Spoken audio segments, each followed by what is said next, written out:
Bonjour à tous, 22 septembre, nous sommes au lendemain de la remise du prix Filigrane à Fabrice Humbert pour... Non, pas La Race des Orphelins, ça c'est Oscar Lalo. Le monde n'existe pas, un bonheur, un livre de qualité accessible à tous. Alors, il ne sait pas ce qu'il attend, parce qu'il s'imagine, Gallimard a des questions, alors qu'on pose en général à des auteurs qui ont gagné un prix. Eh ben non, c'est pas le cas. On commence tout à fait simplement. Bonjour Fabrice, merci d'être à Bruxelles aujourd'hui. C'est un grand plaisir.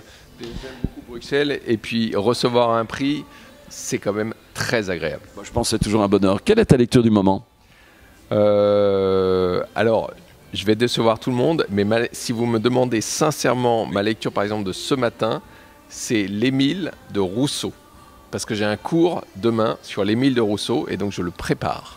En effet, Fabrice est professeur. Alors, en dehors, par rapport à la rentrée littéraire, as-tu une lecture du moment? Par exemple, moi, j'ai vraiment aimé le livre de mon amie Carole Five, Térébenthine, qui se passe à Lille dans les milieux de la peinture, et sur l'idée que quand elle a fait ses études, donc je suppose dans les années 90, à Lille, la peinture était méprisée dans les écoles d'art.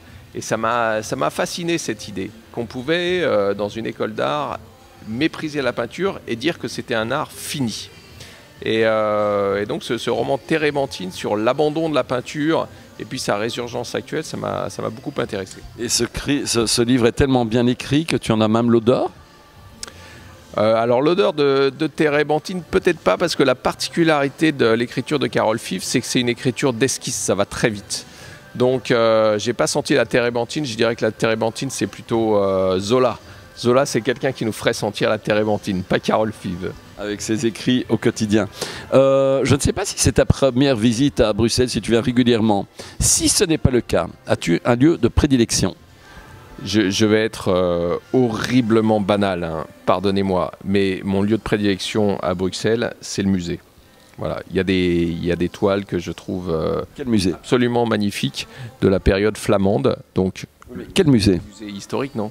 Le musée des Beaux-Arts. Ouais, ok. Alors maintenant, on va aller du tac au tac. Je pose une question, tu réponds. Ouais. Ton premier souvenir de lecture? Mon premier souvenir de lecture, ça doit être une Bible pour enfants. Le livre que tu aimes m'offrir? Le livre que je vais t'offrir, c'est un livre que j'ai... Pardonne-moi hein, de parler de moi. C'est L'origine de la violence. Mais je l'ai lu! Ah bon, tu l'as lu, mince. Alors, mais c'est le livre que tu aimes m'offrir quand tu vas à un dîner le soir. Tu n'as aucun scrupule à offrir un livre que tu as écrit. Alors non, j'ai pas de scrupules, mais toi que je connais seulement depuis hier, L'origine de la violence, ça aurait été dans ton champ, vraiment. Parfait, merci beaucoup. Ton plat préféré? Alors mon plat préféré, oui. Alors par exemple il y a un plat de pâtes qui est fait par ma femme. Ça doit pas être trop long, hein. Que j'aime beaucoup, avec je sais pas ce qu'il y a dedans d'ailleurs. Bon, déjà il y a de la sauce tomate, mais il y a des trucs en plus et un spaghetti bolo quoi. Non, c'est vraiment je sais pas, c'est un truc nouveau que j'avais jamais mangé. Bon, un plat de pâtes avec une sauce tomate. Alors un film. Voilà.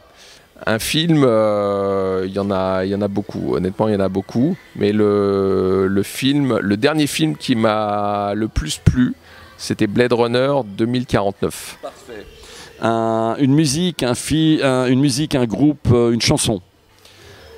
C'est bizarre, mais je sais pas pourquoi, c'est toujours les Doors en fait. C'est parfait, c'est parfait.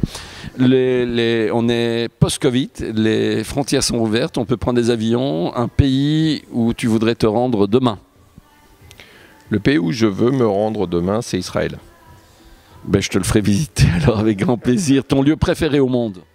Mon lieu préféré au monde, ça c'est une bonne question. Quand j'étais adolescent, c'était une petite île où je suis allé une seule fois dans ma vie, qui se trouvait près de Madagascar. J'étais avec mon grand-père, et mon grand-père disait qu'il voulait y mourir. finalement, il sera mort à côté de Paris dans un hôpital. Mais cette île, je m'en souviens à jamais. Voilà, c'est peut-être pas le lieu actuel, mais c'est le lieu de mon adolescence en tout cas. En tout cas, il y a une chose que j'apprécie chez Fabrice, c'est que je l'ai rencontré hier pour la première fois. On est passé au tutoiement, je le recevrai pour une présentation, donc tenez-vous au courant, vos tablettes, on fera une belle présentation chez Filigrane. Et il n'est pas capable de faire du tac au tac, hein. Une question, une réponse, c'est pas possible avec lui.